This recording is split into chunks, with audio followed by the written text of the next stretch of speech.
Chilling tales for dark nights.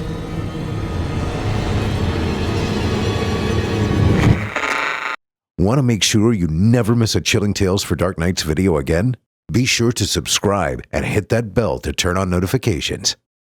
Hey amigos, you know what's really easy to do and even easier to forget? Please help me out and hit that like button if you're listening on YouTube. And if you're listening somewhere else, what the hell? Pop in, give me a thumb. Say hello while you're at it. It helps me a ton with the algorithm, and besides, it's real nice to see you there. And now, on to the show.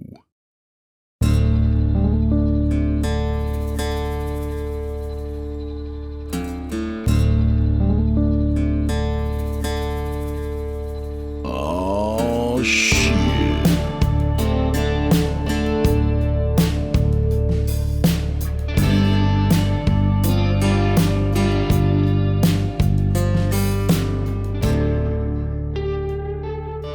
Welcome back, friendo.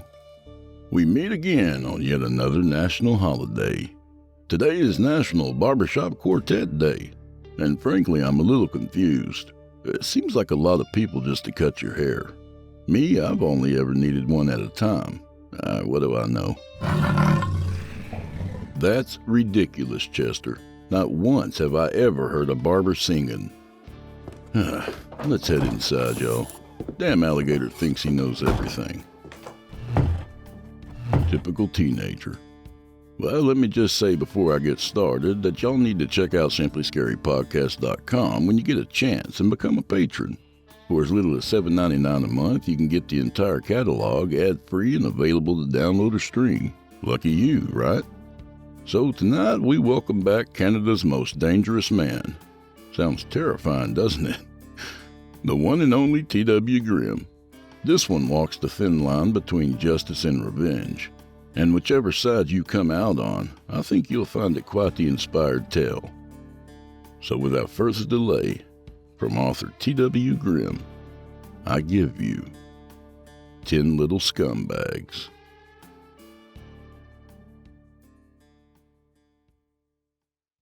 Every story has to start somewhere. And this one begins with the ring of a doorbell at a house party. This isn't any ordinary house party, however. Not by a long shot. There's a lot of talk floating around about options and distribution rights, setups, and screenplays. Some of the guests would look very familiar to the general public. The rest of them are responsible for the rise in fame of their on-screen counterparts. No, this is definitely no ordinary gathering in an ordinary home. This is a Hollywood party. Most of the attendees are notable players in the film industry, and the location is a luxury condo in an exclusive neighborhood. Although some of them came from relatively humble beginnings, all of the partygoers are now quite wealthy. Most of them are notable figures in the highly competitive world of television and feature films. Their current existence is encased in a wondrous bubble of splendor and comfort. The average person can hardly imagine what it would be like to live among them, to move in their circles and experience the marvelous pleasures they enjoy on a daily basis. They dwell in the upper tiers of society, far above the relative squalor of the masses below. And that crystalline bubble is about to burst with the ring of a doorbell. Lights, camera, action. Seth Harwood happened to be the closest person to the door when the doorbell rang. He yelled, "I'll get it," and wandered over to take a bleary glance through the window. There was a camera facing the front porch, but no one was monitoring the feed. If someone had been watching, they would have seen a figure lurking behind the man who was standing at the door. However, the host had sent all his staff home for the evening, and now it was just Carmine and his guests. Most of them had a decent buzz going on, and none of them were even remotely prepared for the events that were about to transpire. This included Seth Harwood, the actor who opened the door. He turned around and called out, "Hey, Terry's here! Hey, someone tell Carmine that Terry Schultz is here!" He drunkenly wobbled up to the short flight of stairs to the main floor, followed closely by the new arrivals. Seth was too inebriated to notice the man who had followed Terry Schultz inside. He also failed to see the thin trickles of blood that were leaking down the side of Terry's face. There was a dazed look in Terry's eyes, and for good reason. He had just been struck on the side of the head with a pistol shortly before he rang the doorbell. The intruder locked the door behind him, and then he ushered Terry up the stairs. Terry ascended the staircase on wobbly legs. There was a scream caught in his throat. He could feel the barrel of the pistol pressing into his back. As soon as he got to the top of the stairs, the man with the pistol shoved him aside for a clear shot at Seth. The discharge was definitely loud. Seth stumbled and collapsed onto the floor. Blood pumped out of a hole in his skull in a stuttering wave, rapidly pulling on the marble tiles beneath him. The intruder fired another shot into the ceiling and bellowed, "Everyone get on the floor! Now! Now!" There was a moment of stunned silence. The only sounds were the ringing in their ears and the hushed murmur of music in the background. Then the reality of their situation penetrated through their shock, and pandemonium broke out. Some of the guests dropped to the floor where they stood, but the rest scrambled for cover. The gunman shot a woman who was trying to open a window, and then he casually put a bullet in Terry Schultz, who was attempting to crawl his way down the stairs to escape through the front door. As Terry rolled the rest of the way down, the intruder pulled the trigger twice more, aiming for a woman who was running up a spiral staircase to the second floor. The young woman screeched in pain, but she continued to struggle her way to the top. She collapsed at the top of the stairs and crawled out of sight. The intruder roared, "I said get your asses on the fucking floor!" The rest of them promptly complied. He pulled a handful of zip ties from the side pocket of his grimy backpack and growled, "If anyone fucks around, I'll blow their brains out. I don't give a shit about any of you people, you understand? Not one single shit. So don't even think about trying me." The gunman went from person to person and tied their hands behind their back. He also emptied their pockets and confiscated all their cell phones. After he was done with this particular task, the gunman locked all the windows and closed all the blinds. When he was satisfied no one would be able to see inside, the intruder pulled a battery-powered impact driver out of his pack, followed by a paper bag full of screws. He proceeded to seal the doors shut by screwing them into their frames. When he was finished, the intruder helped himself to the bar. He poured a generous amount of vodka into a crystal glass and took a deep swallow. He gasped, "Even the good stuff tastes like battery acid to me. That's rough." With his drink in one hand and his gun in the other, the intruder forced the remaining party guests to shuffle over to a corner of the room that Carmine referred to as the conversation nook. It consisted of two luxurious couches placed directly across from each other. The couches were separated by a glass-topped table, and the area was tastefully illuminated by recessed light fixtures in the ceiling. When all the party guests were seated on the couches, the gunman held up his glass of vodka and said, "Cheers, assholes. Are we having fun? No? Honestly, me neither. I haven't been having any fun for a very long time."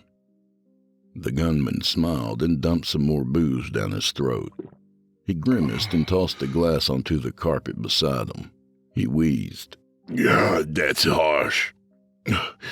Belongs in some orange juice, am I right?" The gunman glared at his circle of captives as he swapped a magazine in his pistol. He pointed at himself and demanded, "Does anyone know who I am?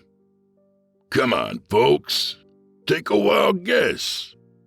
Everyone looked around at each other with bright, watery eyes. No one wanted to either confirm or deny anything, because either choice might result in a one-way ticket to the pearly gates. They all stayed silent and waited for whatever might come next. "Okay, We'll come back to that in a bit, he grunted. Let's see if I can name all of you shitheads instead. How's that? Okay, let me see. I think we've got Carmine Montello sitting here beside me. You're a producer. Terry was your business partner, right? Okay, so beside Carmine is Elizabeth McKay. And beside her is Jeremy Reeves. Is that right? She's an actress and you're a screenwriter. I saw you on one of those late-night talk shows. You're a funny guy, you know that? You've got a really sharp sense of humor. Jeremy tried his best not to cower beneath the intensity of his gaze. He whispered, Yeah, that's me. Thanks. And then we've got this guy sitting beside Jeremy. I don't recognize him. Who are you, my man? The party guest in question shifted uncomfortably in his seat and stammered. I'm not really a public figure. I'm a friend of Carmine. I work in real estate. The gunman nodded thoughtfully and asked, Well, what's your name, real estate guy? It's Ken Risedale. He whimpered softly. I'm not a celebrity or anything. Like I said, I sell real estate. The gunman gave him the side eye and said, I'm not sure if that's the whole story, but okay, sure. It doesn't matter. Either way, you're here, if you get what I mean. Ken shrank back into the couch and whimpered. Why are you here? Is this a robbery? None of us ever did anything to you. Oh, that's not true at all, the gunman sneered. They did plenty to me. They wrecked my fucking life. Ken blinked at him and shook his head slowly. No, he sputtered in a weak, wavering voice. That didn't happen. You are not in reality right now. You have a sickness in your mind, okay? You're sick. Please, listen to me. The gunman was already on the move. He loomed over Ken and snarled. You know what? I actually do recognize your name. I saw it on a billboard. Ken Risedale Estate, something like that. You're one of those greaseball developers who crank out subdivisions full of shitty McMansions. Yeah, you buy up a shitload of farmland, and then you slap together a bunch of cookie-cutter houses that'll fall apart before the mortgage gets paid off. And you get filthy fucking rich while you do it. You people are rather trash. Did you know that? Ken shook his head again and blubbered. I have never harmed you or bothered you in any way, shape, or form. This is the first time I've ever laid eyes on you. For Christ's sake, you're doing a bad thing right now, mister. You're sick. You need help. The intruder lashed out and hit Ken in the face with the barrel of the pistol. Everyone gasped at the flat, meaty thud as the barrel bounced off Ken's cheekbone. His skin split open, and blood ran freely over his jawline, dripping onto his shirt in drops and splatters. Ken gaped at the intruder in shock. He stared back at his prisoner and murmured, That hurts, doesn't it? I've got 50 more lined up and ready to rock, so keep your stupid mouth shut. You think I'm sick? Me? I'm the only sane person in this whole room. You people are sick, not me. The intruder moved on to the last person on the couch and regarded him with a grimace of distaste. Speaking of low-life pieces of garbage, here's a prime specimen, a corporate lawyer. How are you, Theodore? You don't look so good. Feeling a bit tight in the chest, are you? He poked the ashen-faced man in the chest with the pistol and grinned. Come on, Ted. Have yourself a heart attack. It's okay, man. Just let go and waddle your ass over to the other side. Do the world a favor and stop breathing. Leave me alone, Ted stammered. His broad, quivering face was wet with tears. This is crazy. You're fucking crazy. There's that C word again, the gunman interjected. Didn't we already go over this, Ted? I'm not crazy. You know exactly who the fuck I am. Come on, say my name. Say it out loud. Ted looked up at him mutely, his lips drawn together in a tight little line. The intruder chuckled. You would rather take your chances with a crazy guy than say it out loud. Holy fucking shit. Okie doke then. How's about this? He pulled something out of his hip pocket and flicked it open. It was a spring-loaded knife with a 5-inch blade. It looked wickedly sharp. Ted's eyes zeroed in on the glittering business end of the knife. He cowered back as far as possible into the couch and squealed. Don't stab me! The intruder crooned. Just like a piglet. And he jabbed the tip of the blade into Ted's meaty thigh. The lawyer screamed at the top of his lungs, setting off a chorus of horrified wailing from the other hostages. One of them heaved himself to his feet, his face distorted into a mask of terrified determination. He found himself staring into the barrel of the pistol, and he froze like a statue. What do you think you're doing, sir? The intruder asked calmly. Were you about to fuck around? What did I say about fucking around? The would-be hero took a shuffling step back and croaked. I wasn't doing anything. I just wanted you to stop, okay? Don't hurt anyone. Just stop it, man. Please? No. Sit down and shut up. He turned his attention back to Ted the lawyer and snorted. Damn, that leg is bleeding like a bastard. Did I poke an artery? I can't remember exactly, but I think there might be an artery there. Ted looked like he was ready to faint. He whimpered. I have a wife. I've got kids. Please don't kill me. For God's sake, don't do it. The intruder leveled the pistol dead center in the lawyer's forehead, his eyes glinting in the muted lighting. What's my name? He whispered. Say my fucking name, Ted. Say it! The young woman who was sitting beside the would-be hero stomped her feet and shrieked. Stop it! Don't hurt him anymore. Everyone's scared to say anything, okay? He told us that he said we can't.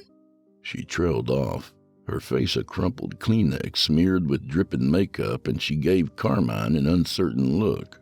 He very slightly shook his head no in return. He said you can't do what exactly? The gunman asked quietly. He was still staring at Ted. His finger was on the trigger. The young woman cleared her throat and croaked. I don't know. The intruder turned and favored her with a mummified corpse of a smile. Never mind what anyone else told you. They're not in charge here. I am. Me. The guy with the gun. Go ahead and finish what you were saying. Carmine glared at her and hissed. Carla, shut up. Stop talking. No, and fucking no. The intruder corrected in a sharp tone. You don't make the rules here, partner. She can say whatever she wants. He gave the terrified girl a stern look and said, Go on. It's for the best. He told us to never mention your name. She wheezed, and a fresh batch of hot, salty tears started running down her face.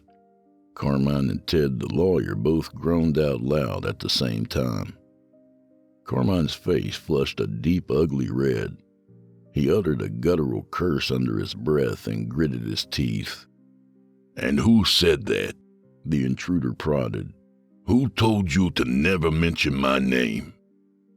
The girl shook her head violently and started to sob. The intruder growled. Tell me who said that, and tell me why. She clenched her lips together in a tied line and shook her head again.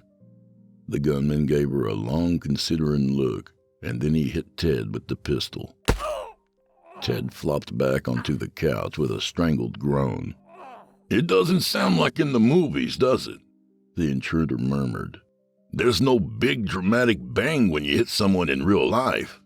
But a good hard slap across the face, that's different. Here, I'll show you.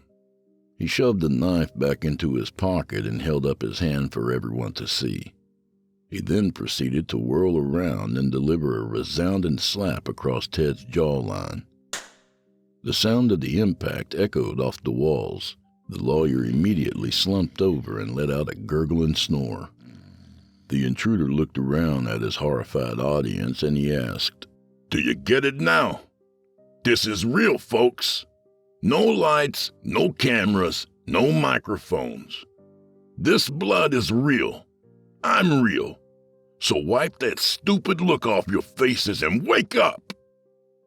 He looked over at Carla and gave her a sly wink, as if they were about to share some particularly juicy bit of gossip. "It was Ted over here, wasn't it? I know it was Ted. Just give me a yes or a no, Carla. You don't have a choice." She sniffed. Yes, it was Ted. We were told to never mention your name, not even in private. He said they would come after us for breaching our non-disclosure agreement.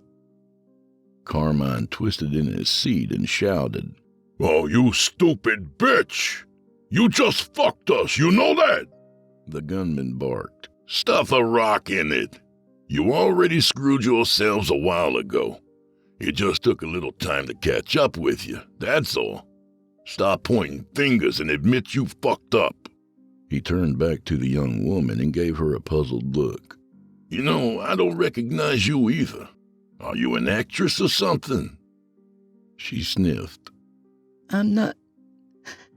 Well, yes, I'm an actress, but I've been working as a production assistant. I'm not, I'm just an assistant. He raised an eyebrow and said, "A production assistant got invited to a gathering like this? With these people? Why?"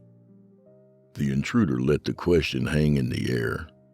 He turned to the man who tried to sneak up behind him and asked, "How about you, Mr. Hero? Are you the key grip or something? What's your story?" The man looked down at his lap and muttered, "My name's Trent Young. I'm a cinematographer."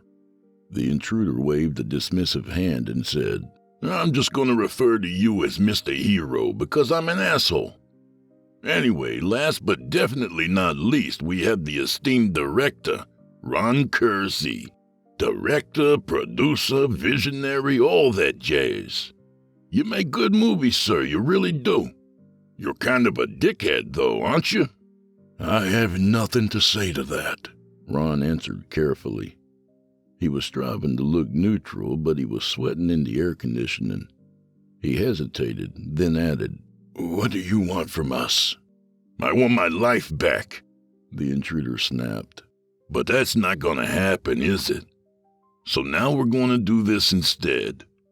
He looked around with a frown of concentration and muttered, "Okay, so I've got, let's see, 8 of you sitting here. There's one upstairs, and there's me. That makes 10 of us in total." He chuckled and mused to himself. "If I could write a story about what's happening here tonight, I'd call it 10 Little Scumbags. Do you get it? You know, like that Agatha Christie novel with the really off-color title. What, nobody gets it?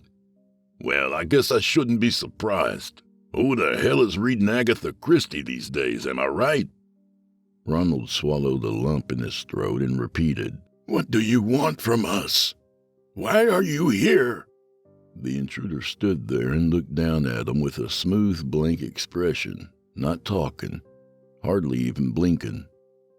He just stood there and stared at him. And then he took in a long, measured breath and leaned in close. Quietly, he said, "The publisher ended up changing the name of the book to And Then There Were None. And I guess that's your answer, Mr. Kersey." "This is insane," Ron sputtered. "Come on, don't pretend this isn't completely insane. You need to stop this right now before—" The director's words faltered in his mouth. The look in the intruder's eyes was murky and strange. There wasn't any light glimmering behind that flat, hopeless gaze. There was only darkness. Oh, hell no. It's too late to stop. It's way too late to stop. Ron shook his head and breathed. That's not true. Listen to me, okay? You don't have to do this. We'll get you some help. The intruder abruptly hauled off and punched Ron in the stomach, making him double over with a strangled oof. He gave the wheezing director a feral smile and said, I don't gotta listen to you, champ. I don't gotta listen to fucking nobody, and that's the truth. So fuck you, fuck me, and fuck the rest of them too. There's no stopping, my man. We're heading towards the end of the line. Ron took in a tortured breath and forced himself to sit up straight. He groaned. Why are you doing this? What is the point you're trying to make here? The intruder stopped smiling. For a few seconds, he looked like a frightened child, alone and lost in the wilderness.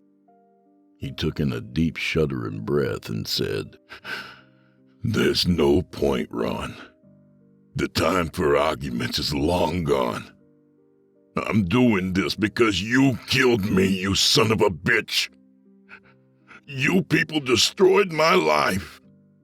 And now, I'm gonna return the favor. The intruder abruptly walked away from his hostages and headed for the spiral staircase. As soon as he was gone, Carmine hissed, Carla, run to my office and call 911. Quick, before he comes back. Go. Carla blinked back her tears and sniffled. How? My hands are tied behind my back. Carmine snarled. Grab a pencil with your teeth and press the buttons, dumbass. Go on, hurry up. Elizabeth McKay glared at him and spoke up for the first time since the beginning of their horrifying ordeal. Why don't you do it, Carmine? I mean, it's your house, isn't it? As far as I'm concerned, it's your fault this nutcase got inside. Where's your security team? Carmine made a rude noise with his lips and sputtered. What? My security team? I'm not Steven Spielberg over here, Liz. I don't have a security team. I can't afford that shit. Come on. Elizabeth muttered. Yeah, I think that's bullshit, but whatever. We can talk about that later. Go call the cops. The producer gave her a look of disbelief and said, Hell no. She's the idiot who couldn't keep her mouth shut, not me. Carla, why are you still sitting there? Get going, for Christ's sake. What are you waiting for? Ted opened his eyes and let out a soft groan. The side of his face was swelling up rapidly, making him look like some kind of grotesque half-man, half-chipmunk hybrid. My jaw hurts. It hurts to talk. Carmine coldly replied. Then stop talking. And turned back to Carla. He jerked his head in the direction of his office and hissed. I'm not asking over here, sweetie. I'm telling. Get up and get moving. 2 gunshots suddenly boomed out on the second floor. Everyone jumped in their seats. They were followed by a 3rd shot, and then there was silence again. Who was it? Carla whispered. Was it Grace? I think she ran upstairs when he started shooting. I think he just killed her. Carmine snorted. Who cares? He's up there and not down here, so get off your ass and make the fucking call. Elizabeth bumped him aggressively with her shoulder and sputtered. Eat a bag of shit, Carmine. You're an asshole. Did you know that? The producer glared at her and said, You don't get ahead in this business by being nice, Liz. You of all people should know that. Elizabeth's eyes smoldered with a deep, long-standing animosity. She purred. Let me tell you something, Carmine. If I get out of this alive, I'm going to spill the beans on you. And I'm not talking about what's happening right now. I mean all of it. The whole shebang. Carmine's entire head flushed an ugly shade of crimson. He looked away from her and muttered, You better watch your mouth, Liz. Who the hell do you think you are? Hey, If you're so full of piss and vinegar, maybe you should make the call. Go ahead. Ken thumped his foot on the floor to get everyone's attention. He jerked his head at the stairs and whispered, He's coming back. Be quiet. They all watched with bated breath as the gunman ambled down the spiral staircase, his pistol dangling at his side. He was cradling something in his other arm. It was a gold-plated sculpture of a figure holding some kind of stringed instrument, looking at peace and smiling at nothing in particular. He stopped in their midst and announced, And then there were 9. He saw the disgusted expressions on their faces and added, Just some gallows humor, folks. Gotta lighten the mood every now and then, right?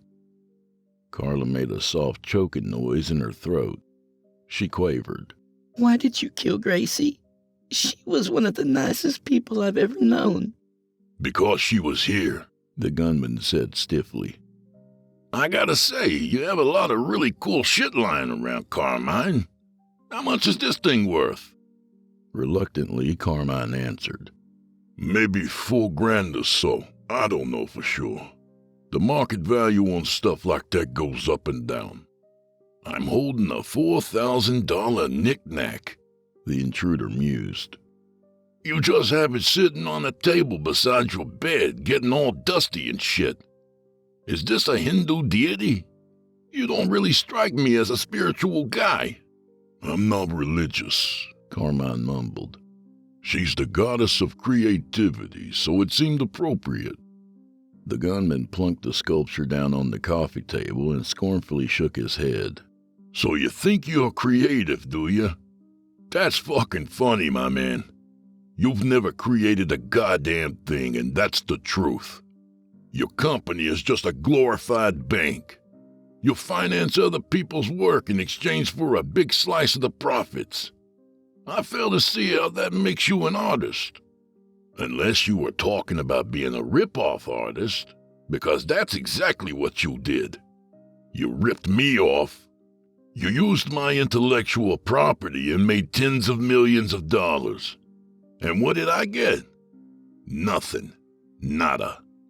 Not a single dime. He poked himself in the chest and said, I'm the one who creates, not you. I should have this overpriced paperweight sitting on my table, not you. But that's how it works. People like me, we don't even have a bed, let alone a fucking nightstand.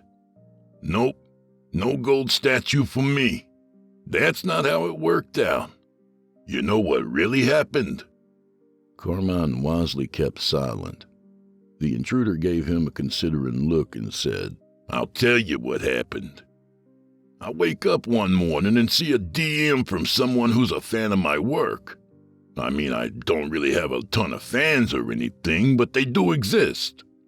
Anyway, they sent me a link to a movie trailer on YouTube. I watched the trailer and said, what the fuck is this? Because the plot seemed to be an awful lot like one of my short stories. You want to guess what happened next? His hostages remained silent. The intruder smiled at all of them in turn, one by one, his nicotine-stained grin crackling with a dreadful fury. At first, I was in denial, as I'm sure you can imagine. I couldn't believe my own eyes. I mean, surely, fucking surely, this wasn't happening, right? How would a Hollywood movie studio ever become aware of my work in the first place? I wasn't famous. I wasn't even well known. I was just another self-published idiot who occasionally does some work online. It didn't make any sense. I couldn't wrap my head around it. He paused for a moment to stare at Carmine, who avoided his eyes and shifted nervously in his seat. The intruder shook his head at him and continued. When this shitstorm hit the fan, I was working as a janitor in a factory. I was making minimum wage mopping floors and scrubbing toilets. To be very frank, it was a bad place to work, and a lot of the folks who worked there, they were bad too. Bad, bitter, shitty fucking people. Every now and then someone would finger paint the toilet stall with their own shit. I wish I was making this up, but I'm not. Sometimes the shit graffiti would say something offensive about me, the janitor. Can you imagine that? No, I don't think you can. You don't have any imagination. You're as dull as a butter knife, Carmine. Dull and greedy and fucking useless. Anyway, I was pretty fucking broke. Minimum wages, fuck all. That money would have changed my life completely. Not only that, but think of the doors it would open. If I had a screenwriting credit for a big budget movie, well, that's a hell of a thing to have on your resume. Most writers would kill for something like that. It basically never happens. I mean, even if I had a really good literary agent, it would still be a 1 in a million chance. The intruder fell silent. He stared at the wall for a while, and then he abruptly whirled around and headed for the bar. He poured himself another glass of vodka and called out, Here's the thing, folks. I didn't have an agent. I didn't have a manager, a publicist, none of that shit. I was just floating around by myself on the fringes, a really small fish in a giant ocean. I was minding my own business like a good little fishy, scrubbing my toilets and selling maybe 15 books a month online. Don't get me wrong, it fucking sucked, but at least it was something, you get me? It wasn't a good life.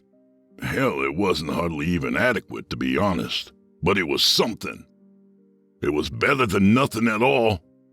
The intruder marched back to the conversation nook with his drink in hand, his eyes watering from the booze he poured down his throat at the bar. He raised his glass and said, A toast to our dreams. Beautiful, fragile dreams. They only become reality for the rich and powerful, because those fuckers have the cash to make it happen. And they also have a team of lawyers. Isn't that right, Theodore? Ted made a small sound in his throat, and he began to tremble all over. Everyone could feel a thundercloud of explosive tension building in the air. The other hostages looked at Ted with wide eyes and racing hearts. He was going to be next. The intruder stopped in front of him and drawled, Theodore. You're not Ted when you're signing a threatening email, are you? No, sir. You go by Theodore when you're out for blood. I didn't do anything wrong. Ted whimpered. I was doing my job. It was nothing personal. The intruder threw his head back and unleashed a volley of furious laughter at the ceiling. He took another swallow of vodka and gasped. Nothing personal? Don't you remember sending me that email on Christmas Eve?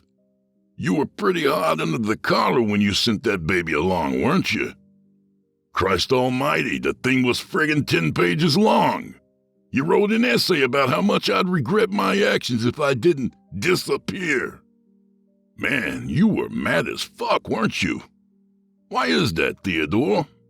Is it because you knew I was right? Ted stammered. I didn't. I mean, yes, I did send that email, but you threatened us first. I sent a very clear and professional response to your baseless claims.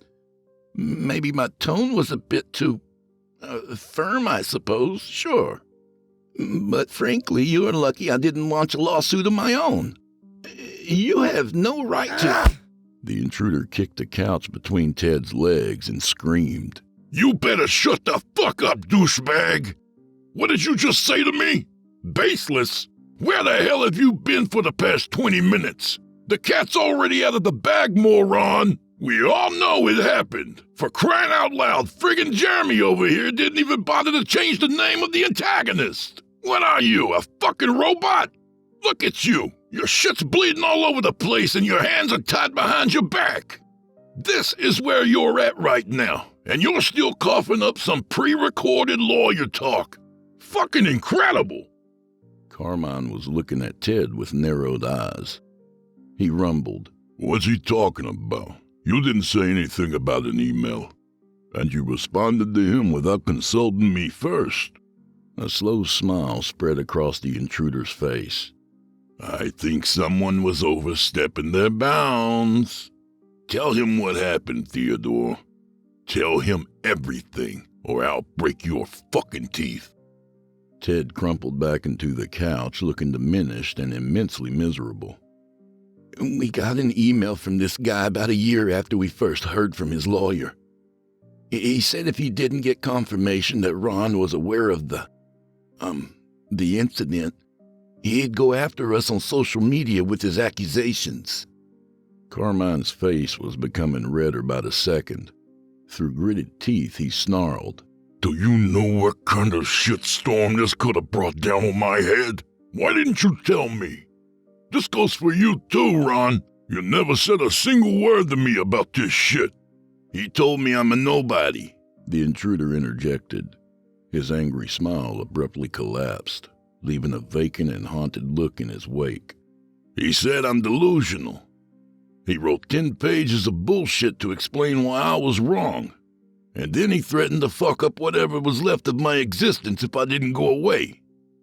Yeah, I sat there at my kitchen table on Christmas Eve and read this pompous horse shit while my wife tried to pretend everything was normal. You know, sort of buzzing around the house and moving the ornaments around. Fucking with the tree. Just pretending to be busy. Just trying to ignore me as I sat there getting angrier and angrier. Just trying her goddamnedest to make Christmas happen.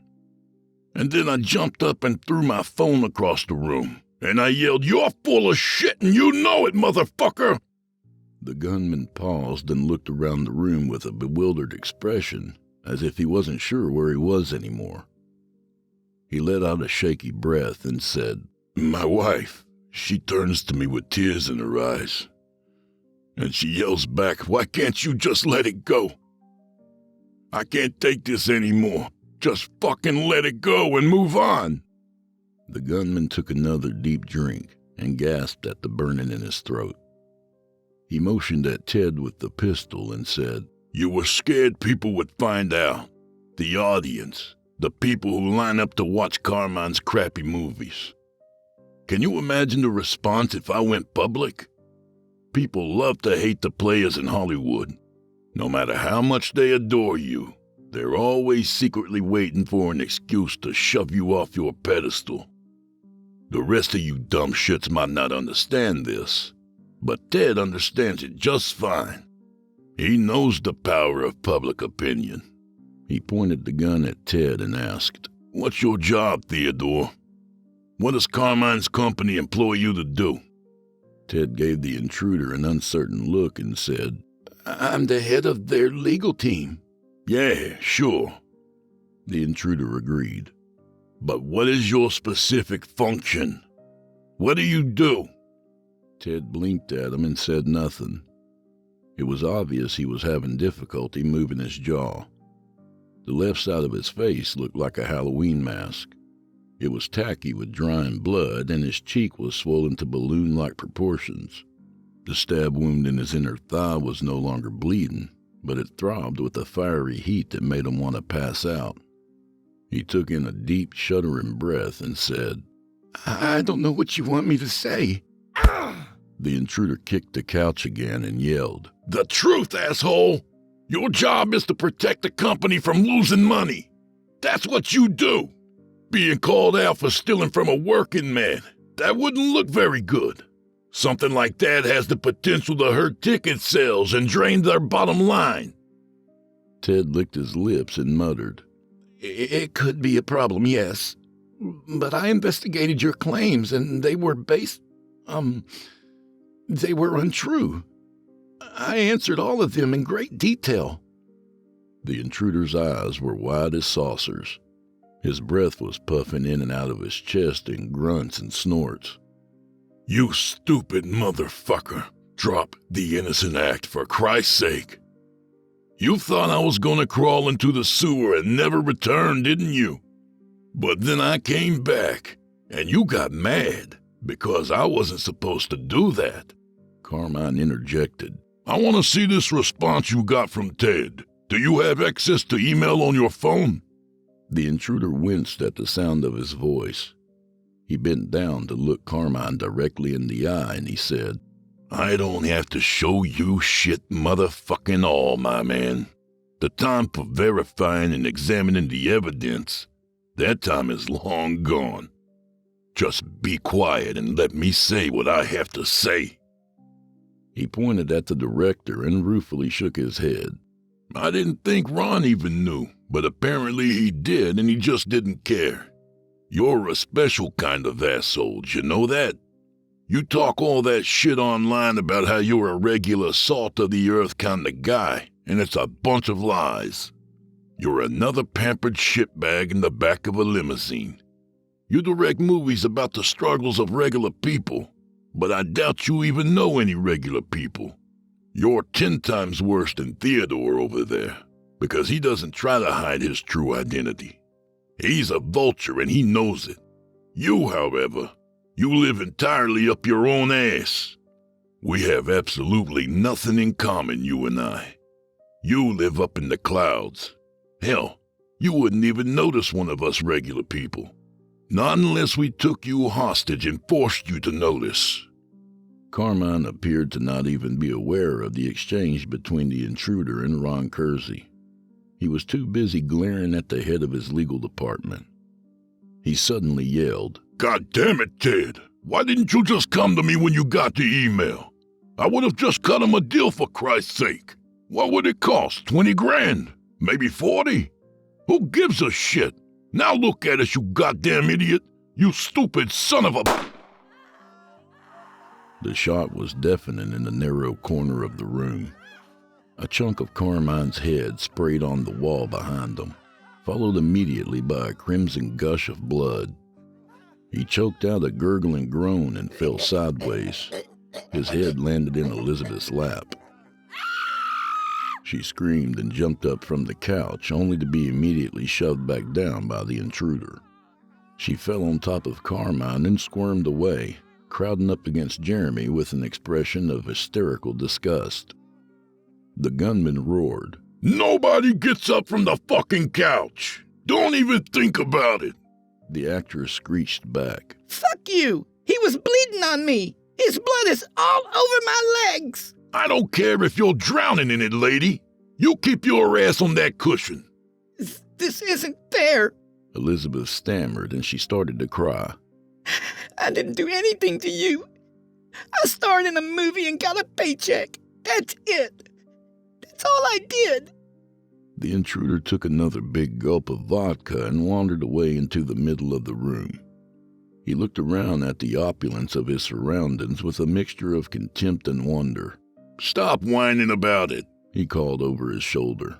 I don't care about you. Get him off the couch. She yelled back. Get him away from me.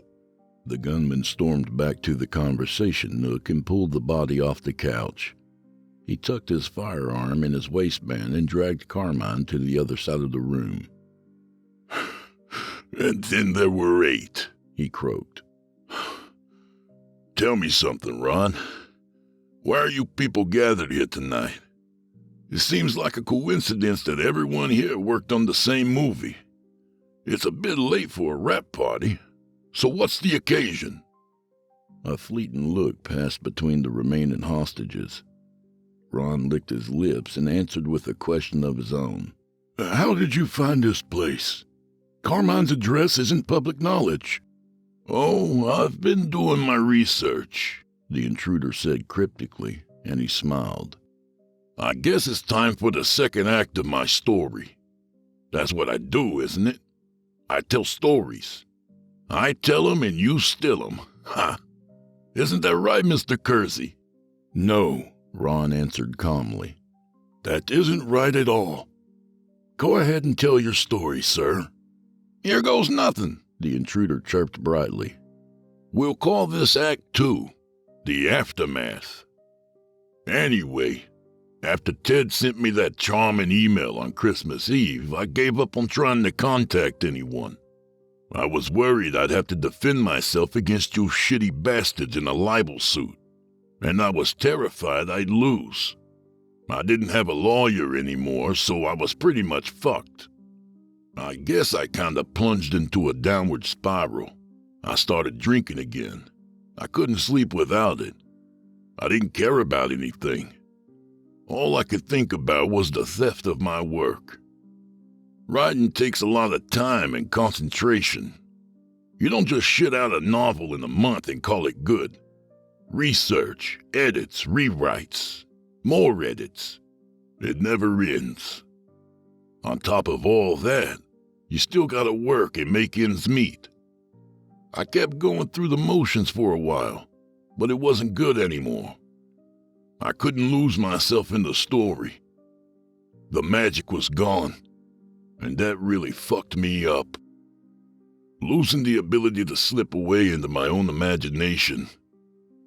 That was even worse than getting ripped off. It was almost like losing my hand or something. I wasn't whole anymore. I got frustrated, and then I got angry. I started being an asshole to everyone around me at all times. No chill, as the kids say. No chill at all. Huh. I hated everything, but I hated myself the most. I was almost at my breaking point, and then I quit my job. Carla softly asked. What happened? Why? The intruder removed his filthy baseball cap and ran a hand through his balding hair. Well, I used to be a nobody with a dream. And then I was just a nobody. I couldn't pretend to care anymore. I gave them 2 weeks' notice, and that was that. I told the wife I would look for another job, but I didn't. She tried her best to be understanding, but how long is that shit supposed to go on? When she started to get on my case about it, I told her, I'll devote all my time to writing and I'll make it work. I promise. But promises from me apparently don't mean jack shit. Because that didn't happen either. I just sort of wandered around and brooded all day.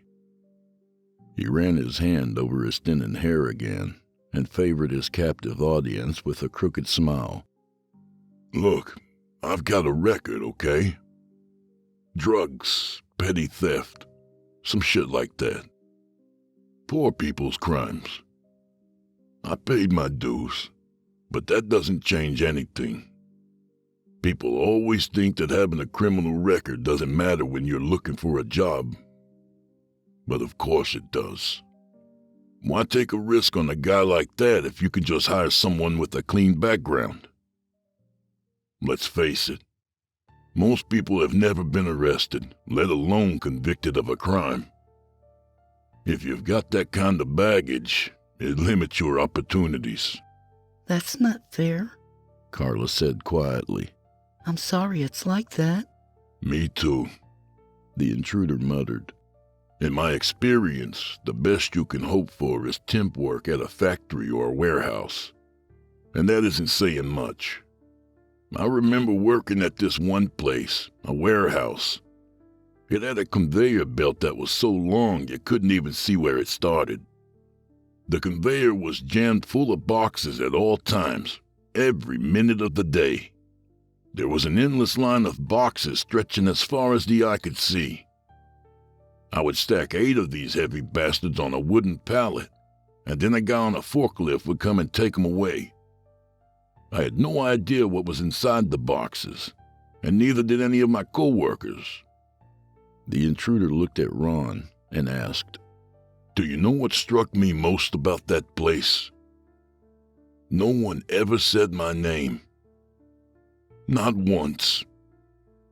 They'd just point and say, Hey, you. I was out on the floor day after day, doing all the heavy lifting in the summer heat. But no one ever came up to me and said, Thanks for getting our shipments ready on time. No, all the praise went to the area manager, a guy who never left his air-conditioned office. He literally never stepped onto the floor in the entire time I worked there.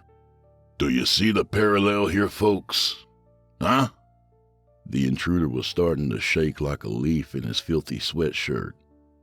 He pointed at Ted and hollered, "You people somehow managed to find the one thing that was sacred to me. My stupid little ambition. My wonderful little daydream. You found it, and you took it from me. I did all the heavy lifting so you could take it and make millions off my work. And what did you say when I dared to speak out? You told me I'm nobody. A non-entity. No one. Nothing at all. Well, look over here, you shitty little coward. Here I am, in the flesh." Ted sputtered. I didn't say that. Stop getting yourself worked up and listen to reason. "Who cares if I'm getting worked up?" The intruder demanded. "After all, I'm nobody, right? Right?" The muzzle of the pistol flashed and let out a deafening bang, and everyone screamed. Ted, of course, screamed the loudest of them all. He fell off the couch and landed on his back. Still screaming, Ted began to push himself along the floor with his good leg, gibbering nonsense words of terror as he slowly wormed his way across the carpet.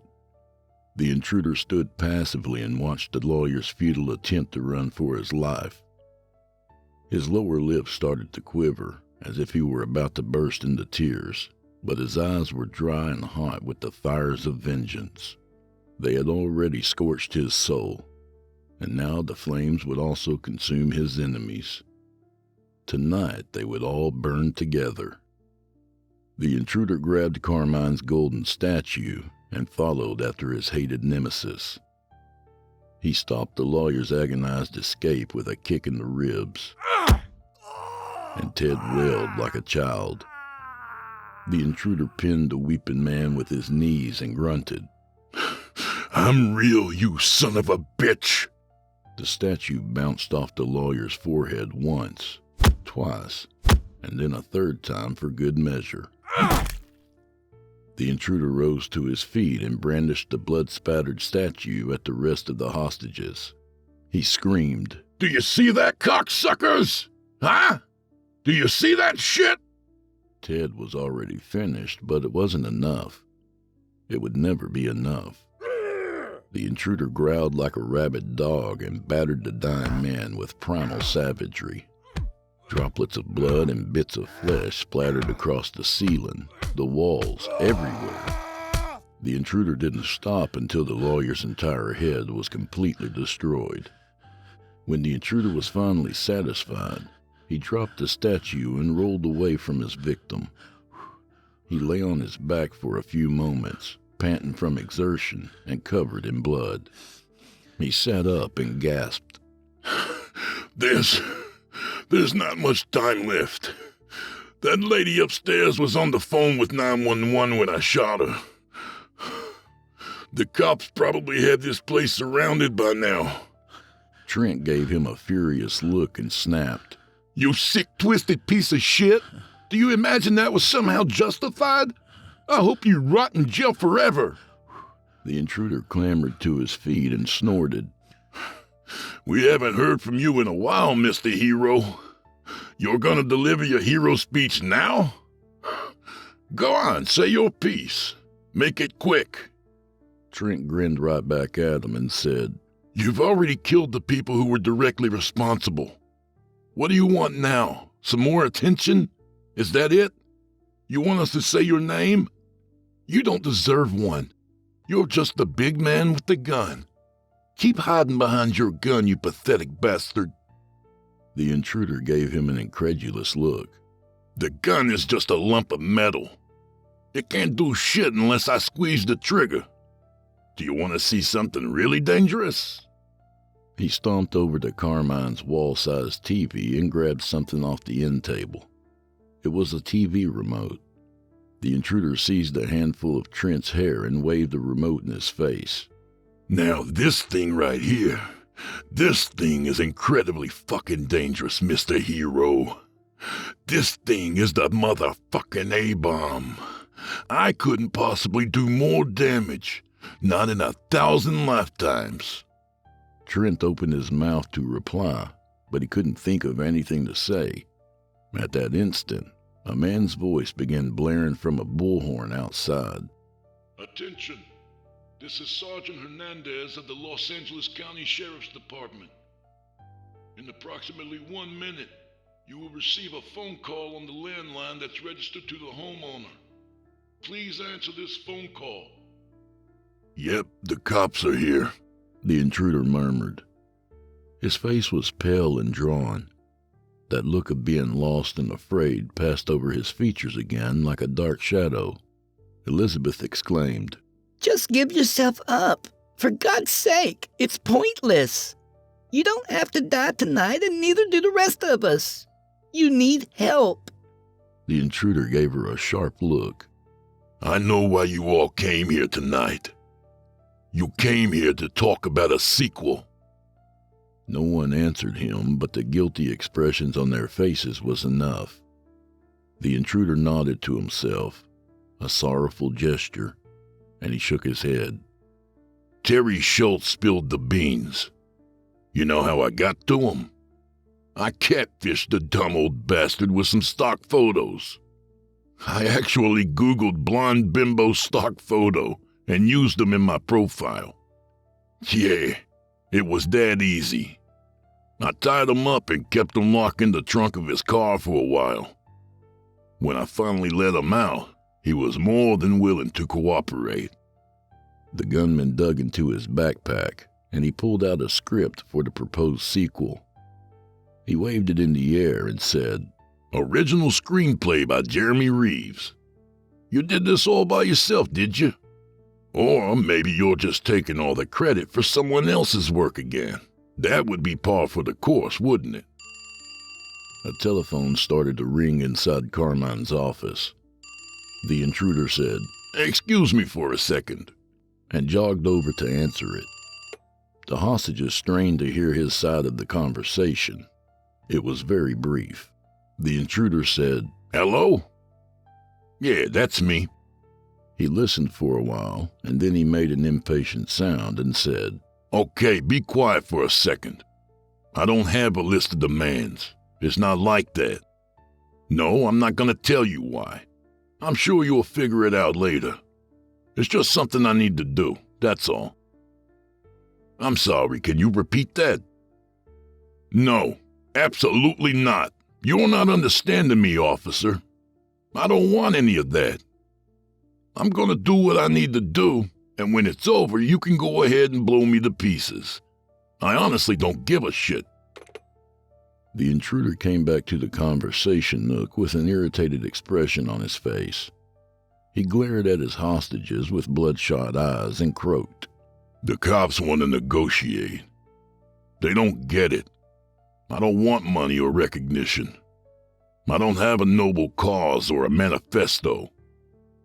I just want to kill you motherfuckers. Let us go. Carla squeaked in a tiny voice. Killing us won't make it right. It'll just make you wrong. The intruder zeroed in on her with that shell-shocked stare, and he mumbled, Why are you even here, lady? You never gave me an answer. Carla flushed a deep red. She muttered something inaudible and stared at the floor. The intruder nudged her leg with his foot and said, I didn't hear you. Speak up. Elizabeth interjected. She was screwing Carmine. That's why she's here. He liked them young and vulnerable. That was his thing. The intruder wrinkled his nose at Carmine's corpse. You were sleeping with this guy? Wow, that had to be rough. Don't get me wrong, though, I get it. You do what you gotta do in this world. Carla narrowed her eyes and barked. I wasn't screwing him, but thanks. We were actually seeing each other for almost 6 months. We were in a relationship. Elizabeth raised an eyebrow and asked, Do you really think so, hun? Look, I knew Carmine for many, many years. Believe me, he was going to get bored and toss you out like a bag of trash. It happened to me, too. It happened to a lot of us. And he didn't take no for an answer. If you said no, he'd just do what he wanted anyway. Once again, it happened to a lot of us. And look where you are now. Carla shot back. I'm sorry if that happened to you, but look, I don't know what I'm trying to say here, But I do know one thing. I'm not a production assistant. I'm an actress, Liz. I belong in front of the camera, just like you. Everyone needs a break at some point. You got yours, didn't you? I was just trying to get mine. Elizabeth gave her a pitying look. She said, I'm sure you're a damn fine actress, but here's the problem, Carla. There's a lot of damn fine actresses out there. And if you do manage to succeed, you won't belong to yourself anymore. They'll use you up, and then they'll tear you down. When there's nothing left, they'll throw you away. The intruder sat down on the couch beside Ken, unmindful of the blood on the cushion. There's a parasite waiting on every rung of the ladder, all the way up and all the way down. Speaking of which, I want to ask Ken here the same question. Why are you here, fella? You're not a Hollywood guy. You're a real estate tycoon, correct? Or maybe that's not the full story. Caught in the spotlight, Ken's face rapidly drained of blood. He looked down and mumbled, I've known Carmine since college. I'm an investor in his production company, lending him money and hoping for a good return. That's the full extent of my involvement here. It was just business. That's a really swell thing to do, Ken. the gunman chirped in a bright, sarcastic tone. Helping your friends realize their dreams, that's very noble. I used to have dreams too. It was nice to have those dreams, it really was. And it would have been super helpful if I was paid for the use of those dreams. Oh, you betcha. But that's not how it played out, my man. So now we're here. A light went on behind Ken's eyes. I'll give you $1 million if you let me walk out that door. Hell, I'll give you $2 million. Just let me walk out of here, and it's yours. The intruder looked darkly amused by the real estate mogul's offer. He cracked a grim smile and chuckled. What about these other people? I bet you're probably the wealthiest person here, living or dead. Are you going to offer to pay for them too? Ken stomped his feet on the floor and shouted, I don't care about these people. I hardly even know them, for Christ's sake. If they did something to you, go ahead and deal with them. I don't give a shit. Just let me live. A shadow passed behind the intruder's icy gaze. He studied Ken's battered, miserable face and said, Of course you don't care about them. They aren't fat stacks of money. They're other people. Here, come with me. The gunman grabbed Ken by the shirt and hauled him to his feet. He ushered him down the steps to the front door and said, Take a peek out this window and tell me what you see. The intruder steered him in front of the door and pulled up the blinds. Ken gave him an uncertain look, and the intruder said, Go on, tell me what's happening out there. Here, just a second. Put this on first. He jammed his baseball cap onto Ken's head and pushed him in front of the window. A few seconds later, a sharpshooter put a round through his forehead. A splatter of red burst from the back of his skull as he fell in a shower of glass. He was dead before he hit the floor. The intruder quickly reached over and dropped the blinds again. A split second later, another shot blasted a hole through the slats and embedded itself in the staircase. He ejected the magazine from his own pistol as he hurried up the stairs, fishing another one from his pocket as he studied the dwindling ranks of his hostages. He vaguely motioned at the door with a bitter grin, and he announced, And then there was 7. Ron twisted in his seat and glared at the intruder with a look of disgust. He sputtered, Do you think that was funny? Huh? Is this funny to you? The intruder calmly stated, Nothing is funny. And he shot Ron twice in the chest. Carla screamed as the director tumbled onto the floor. The intruder grabbed him by the leg and dragged him into an open space in the living room. He bared his teeth in a furious smile and repeated, Nothing is funny. Not even close. In fact, everything is fucking awful. He proceeded to punctuate his words with a series of kicks to the head and the body, ranting and raving as spittle went flying in all directions. You fucked up, Ronnie. You all fucked up so fucking bad. You destroyed me. You destroyed my marriage. You destroyed my entire life. You pissed down my neck and told me it was raining, didn't you? You fucking destroyed my life. The intruder stopped to catch his breath, panting and wheezing, and that bitter grin was still pasted on his face. At that moment, Carmine's business line began to ring again. The intruder answered it on the third ring. It's still me. I'm still alive. You made a mistake? Oh, hell yeah. You definitely made a mistake. You just killed the real estate guy. Good work, dumbass.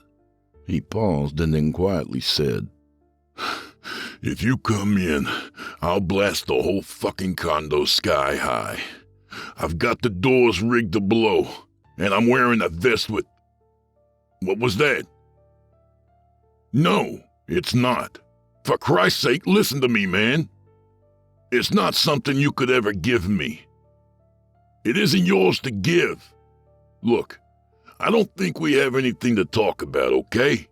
No more phone calls. Stay the fuck out until it's over. The gunman hung up on the negotiator, and then he shot the phone off the desk. It jumped into the air with a loud pop and a spray of plastic. He closed his eyes and took in a deep breath, squeezing the pistol between his hands in a sweaty death grip as he filled his lungs to capacity. He let it out slowly, bit by bit, and the trembling in his hands almost ceased. Not completely, but almost. He whispered, What the fuck is going on? And a sudden curtain of tears blurred his vision. He wanted to fade away and disappear, but that wasn't possible. He was doomed to finish what he had started. There simply wasn't any other course of action left. The intruder wiped his eyes with his sleeve and hurried back to the conversation nook. He briskly announced, It looks like we're in the final act, everyone. No more foot dragging. The hostages looked around at each other with panic in their eyes. Carla stammered. What does that mean? What are you saying? In response, he racked the slide and loaded a round into the chamber. Carla let out a whimper and started to hyperventilate. Jeremy glared at him and snapped. Do you understand how many lives you've completely shattered tonight? Over what? 60 grand, maybe? How long do you think that money would have lasted? The residuals aren't going to make you rich, believe me. It isn't good money, and a screenwriting credit isn't some kind of golden ticket to fame and fortune either. You threw your life away, and for what? Why? Do you really think you were robbed of your success? Because here's the harsh reality, okay? I can almost guarantee you wouldn't have gone anywhere. One and done, never to be repeated. How do you think you would have handled that, tough guy? Would you take your little gun and kill the entire industry? You're a fucking idiot. The intruder gave him a bewildered look, and then he squawked. Oh, fuck you, jackass. You stole from me. You people made tens of millions of dollars from my fucking story, and you didn't give me anything. Not one red cent. No recognition, not even a pat on the back. How in the hell are you trying to make yourself look like the good guy right now? Jeremy scoffed. Do you think you're the only one who's ever been ripped off? Because it happened to me too, several times, and it sucked really bad each and every time. So I get it, man, I do. It fucking sucks, and it makes you want to light the whole fucking world on fire. But it's just another harsh reality of this business. Yeah, okay, you wrote a damn good story, so what? They're not gonna invite you into the studio and give you a job. Are you kidding me? You're an outsider, get it? You're just another average Joe with a pinch of talent. You're not one of them, and you never will be. Do you think they want someone like you hanging around the writer's room? You don't belong there. They probably wouldn't even let you sweep the parking lot. You don't... The look on the gunman's face made Jeremy stop talking. He loomed over the screenwriter and repeated in a strangled whisper, I'm an outsider, an interloper, an intruder, if you will. Okay, I won't argue that. You're right. I'm not one of you soulless shithills. Fuck no. Before this happened, I was a decent person. And I don't give a shit about money or recognition. Not anymore. I don't care about starting a career either. I don't even care about dying. Just between you and me, I'm pretty sure there's no heaven or hell. There's only hope on one side and death on the other. The screenwriter opened his mouth to say something, and the intruder promptly popped him on the chin with a left hook.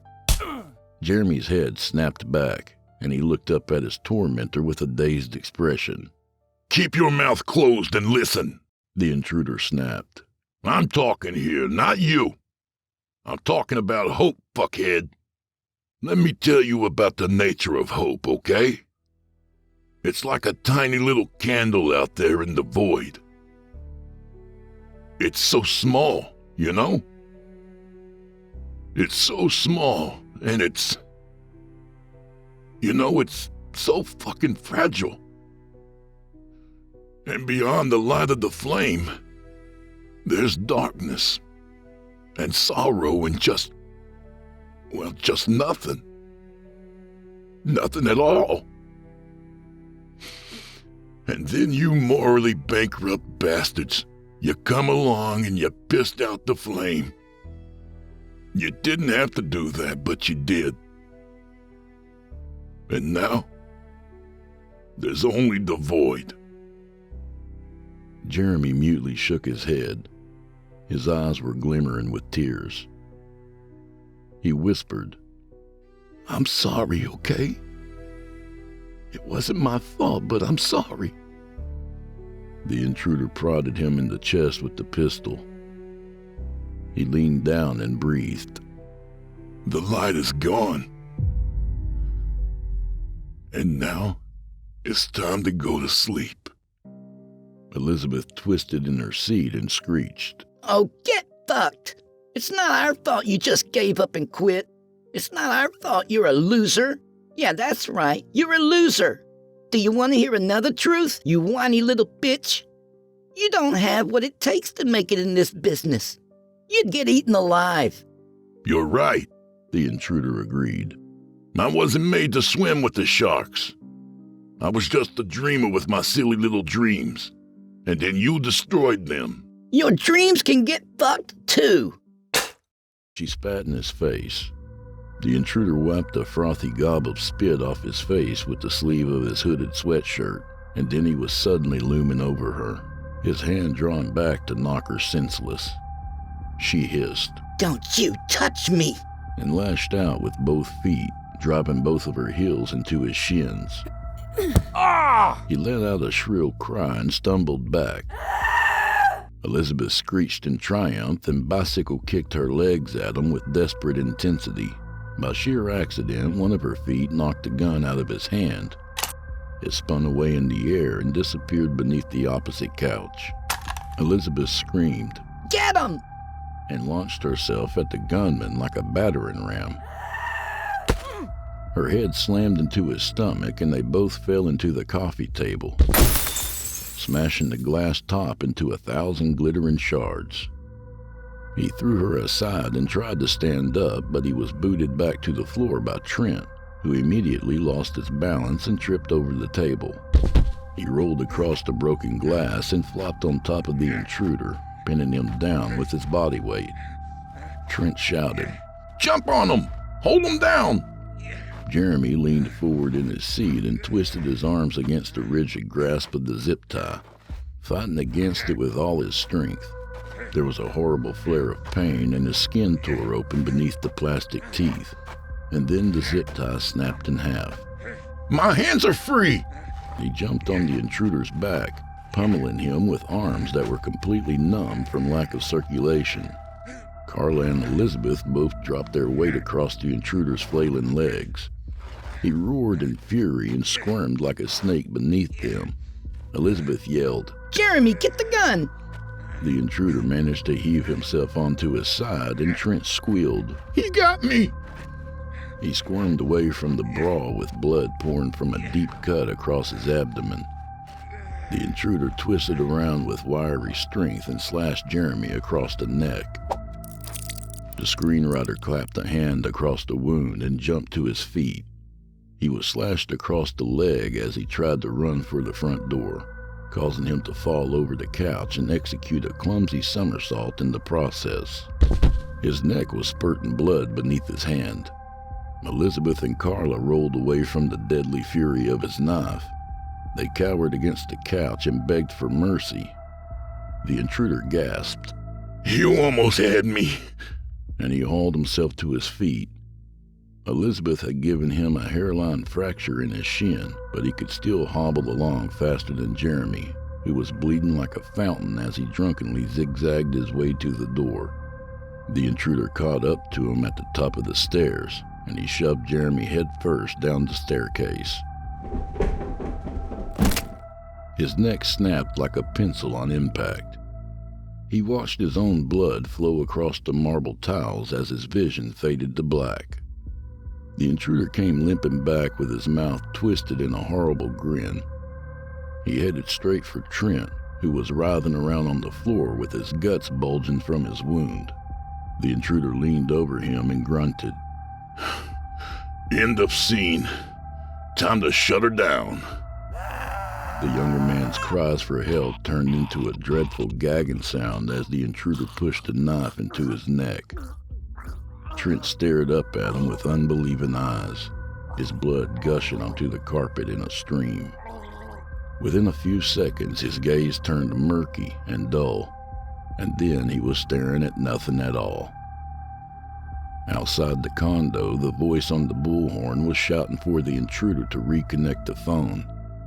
It seemed strangely muted and distant, as if the world outside was no longer attached to the horrible events that were unfolding inside the condo.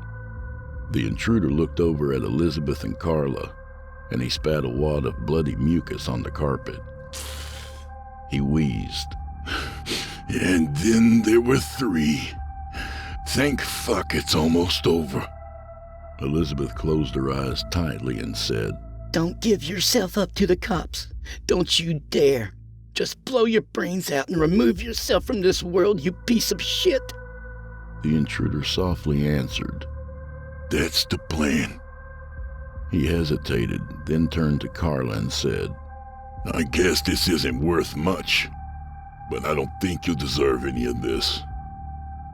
I'm sorry you were here. What about me? Elizabeth demanded. I didn't know you existed until after the trailer was released. I thought what they did was really shitty, and I wasn't the only one. His mouth twisted into a bitter little smirk. Thoughts and prayers, huh? You were a famous celebrity, correct? You and the rest of them. You could have used your influence to pressure the studio into doing the right thing. What were they gonna do? Take the entire cast and crew to court? I doubt it. But you didn't stick up for me, did you? You thought to yourself, geez, that sucks. And that's as far as it went. And that's exactly the problem here, Liz. No one gives a shit about anyone else. Me. That's all I ever hear these days. I turn on the TV. I listen to the radio. I go online, and there it is. Me. That's all there is anymore. I don't want to live in a world like that. If we're all looking out for number one out there, what's the point of civilization? Then what are you doing right now? You murdered all these people tonight because you didn't get what you wanted. How is that not selfish? The intruder muttered, When in Rome.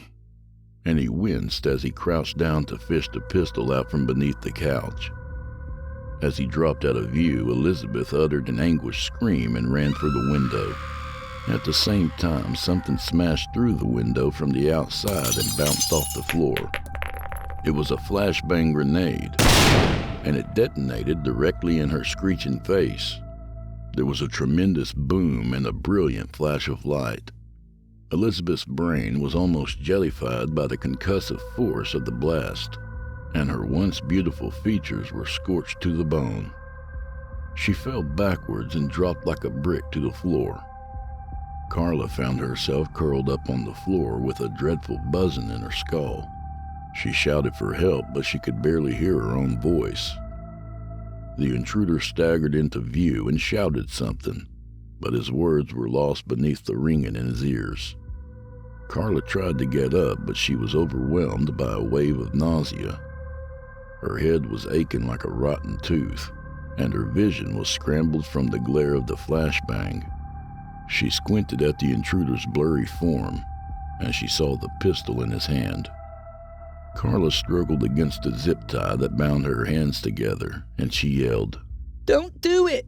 Just put it down and let them take you away!" Both of the entrances were busted down at the same time, and the SWAT team came pouring in from either side. The intruder turned to face them and raised his pistol. Carla watched as his body was riddled by a hail of bullets.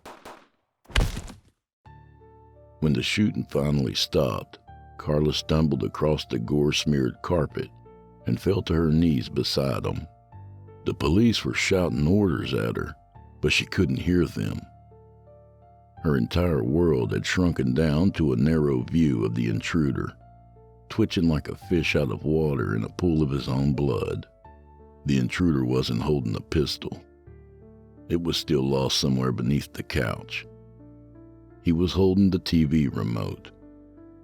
He let it fall from his hand, and he mouthed a single word as the light faded from his eyes. Boom, he said, and then he was gone. Carla was abruptly dragged to her feet by a set of clutching, uncaring hands.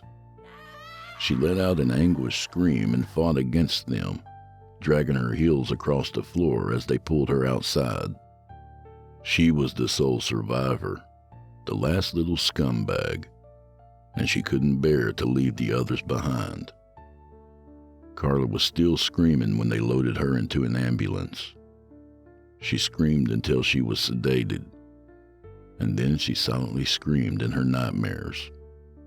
And for the rest of her days beneath the sun, a part of her would always be screaming. Throughout the numerous interviews in the cold glare of the lights, the rocket in fame and subsequent stardom, every glamorous wedding and the acrimonious divorce that would follow, every moment of every day, for the rest of her life, that jagged fracture in the recesses of her soul would continue screaming. Because the void awaits us all, and when hope is extinguished, the shadows will consume you. It's cold in there, my friends, and it's dark. So very, very dark.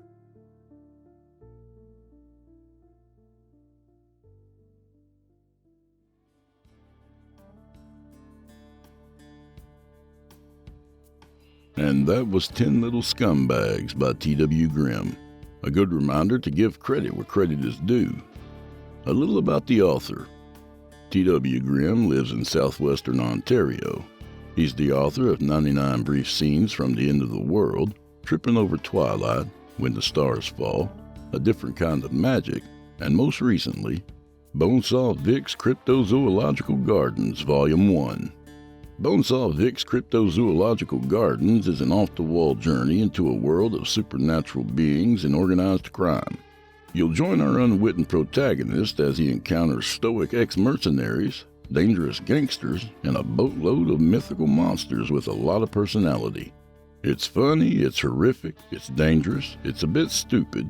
It's a lot of things. Above all, Bonesaw Vic's Cryptozoological Gardens Volume 1 is a one-of-a-kind experience.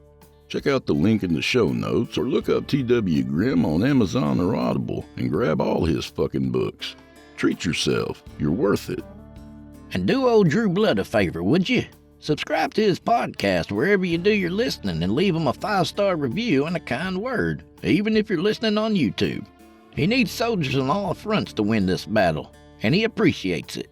To hear a premium ad-free edition of tonight's and all the other episodes, visit simplyscarypodcast.com today and click Patrons in the upper menu.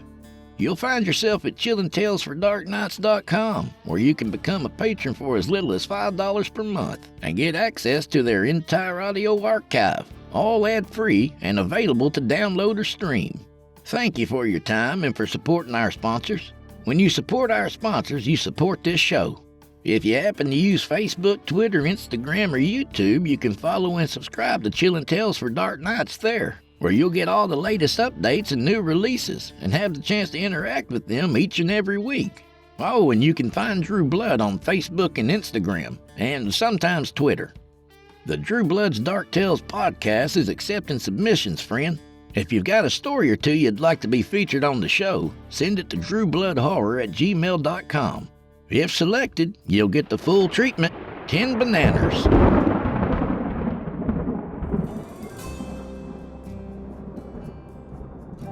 Well, I guess this is where we part ways, at least till tomorrow. As always, Chester and I will be waiting for you over at the Crimson Hour. You can find the Crimson Hour with Drew Blood on all your favorite podcast platforms and on the Sinister Somnolence YouTube channel. Feel free to come by and say hi. In the meantime, grab a drink for the road, will you? That's to imply there's a road out there, and I think you'd look great walking down it. So may the wind be at your back, and may the road rise up to meet you. And until next time, y'all, go fuck yourselves. I love y'all. Good night, friends.